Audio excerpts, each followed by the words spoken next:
A really interesting question because it really comes down to how you're defining thinking when it comes to playing an instrument.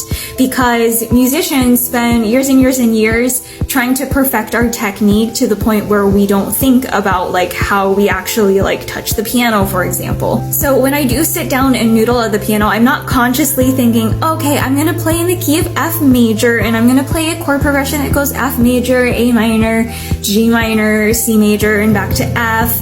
And I'm not thinking about like, oh, I'm gonna play this specific rhythm and I'm gonna use this accompaniment pattern.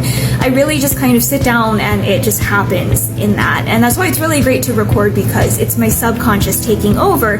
And because I've spent years and years like practicing scales, improvising on scales, practicing different chord progressions and different chord voicings and things like that, then it kind of bypasses my conscious brain and it's more of like a muscle memory thing, and like you can just kind of feel the vibe and it just comes out your fingers, which I believe is common in most musicians and is actually the goal for most musicians to improvise. But I'd love to hear other musicians chime in. But yeah, it really depends on if you're including subconscious thought and muscle memory in your definition of like thinking while you're playing.